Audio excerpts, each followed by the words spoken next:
publishing evidence of US war crimes, human rights abuse and US wrongdoing around the world. This is journalism. This is the criminalisation of journalism. And while the plea deal does not set a judicial precedent, it's not a court decision, the prosecution itself sets a precedent that can be used against the rest of the media.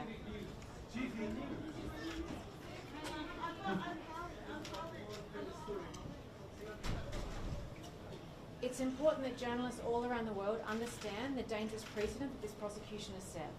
An award-winning Australian journalist who's been nominated for the Nobel Peace Prize for these publications has spent more than 5 years in a high-security prison because of this extradition request from the United States. We are absolutely thrilled that Julian is now home in Australia. I can say when we landed here in Australia, I became very emotional the moment we landed, and the Prime Minister was the first person to get on the phone to speak to Julian. Julian thanked him and the team and told the Prime Minister that he had saved his life. And I don't think that's an exaggeration.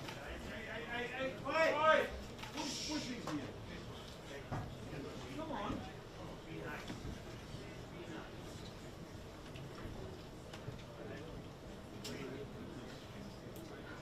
I want to take this opportunity to thank the Prime Minister Albanese, for his principled leadership, the statesmanship and diplomacy that he showed in leading the effort to bring Julian home to Australia. It was as opposition leader that he said enough is enough, that there was nothing to be served by Julian's ongoing incarceration. As Prime Minister, he kept his word. He raised it at the highest level at every single opportunity. He has continued to ask the US to bring this to an end, and his efforts completely changed the situation for Julian and enabled our negotiations with the US government that allowed us to reach this outcome. I also want to thank our ambassador to the US, Kevin Rudd, our former Prime Minister, whose relentless efforts in Washington, working together closely with us, with myself and my co-counsel Barry Pollock, completely changed our relationship with the US and completely changed the negotiations. Without his efforts and his adept diplomacy, we would not be in the position we are today, and Julian would not be home. I also want to thank Stephen Smith, our High Commissioner in London, who worked tirelessly, and the team at DFAT, the consular staff who really facilitated our trip home and were incredibly kind to Julian along the way. This is a huge win for Australia and for Australian democracy. This is a huge win for free speech. This is a huge win for Australia that our Prime Minister stood up to our ally, the United States, and demanded the return of an Australian citizen. And that Julian came home today is the product of 14 long years of legal battles, political advocacy, and ongoing campaigning, not just by us, but by so many people in this community. A global movement was created around Julian and the need to protect free speech, and it's that global movement that has led to his release today. I really want to thank everyone who has joined us in this fight, who have supported us along the way, because without that support and the campaigning that's been done, we just wouldn't be in this position. Julian is incredibly grateful for the support that he's had from the Australian government and from the public here in Australia, and we're delighted that he's home. He's finally home. I'm going to invite we might take questions. I might just take questions at the end if that's okay. But I'd like to invite my US co-counsel Barry Pollock to come and address you about the plea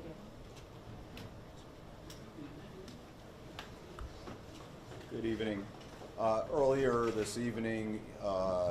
today in a courthouse in Saipan, we had a hearing that brought to a close a prosecution that never should have been brought. Julian Assange has, for so many years, sacrificed for freedom of speech and freedom of the press. He's sacrificed his own freedom. And finally today that tragic situation ended, and we are all grateful that Julian is back home in Australia where he belongs, back with Stella, back with his children, reunited with his father. It is unprecedented in the United States to use the Espionage Act to criminally prosecute a journalist or a publisher. It's in more than 100-year history of that law, it has never been used in this fashion. It is certainly our hope that it will never again be used in this fashion. Julian spent years in Belmarsh. No one should spend a day in prison for giving the public newsworthy and important information. In this case, information that the United States government had committed war crimes, that there were civilian casualties exponentially greater than the United States government had admitted in Iraq and Afghanistan. It was definitely in the public's interest to have this information, and Julian provided it to the public. He performed a tremendous public service, not a crime. The problem with the Espionage Act is there is no First Amendment defense in the Espionage Act. It does, by its terms, not matter the reason why you publish.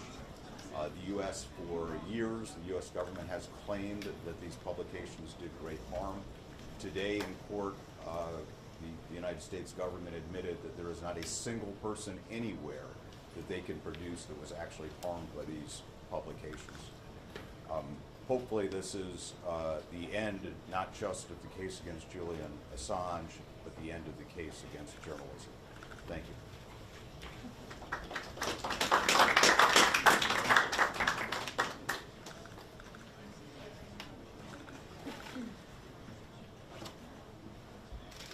I wish to thank the Prime Minister, Albanese,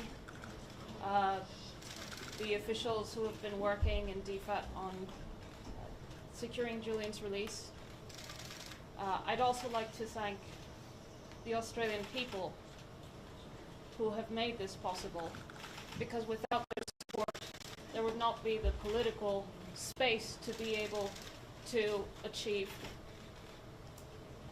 Julian's freedom. And that support is across the board. I thank the opposition for also supporting Julian's release. It took all of them. It took millions of people. It took people working behind the scenes, people protesting on the streets for days and weeks and months and years.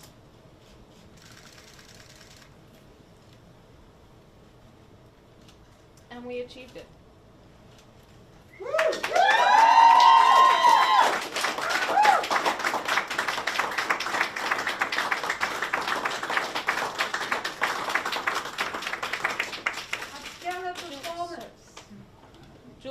Julian wanted me to sincerely thank everyone. He wanted to be here. But you have to understand what he's been through. He needs time. He needs to recuperate. And this is a process. I ask you, please, to give us space, to give us privacy, to find our place, to let our family be a family before he can speak again at a time of his choosing.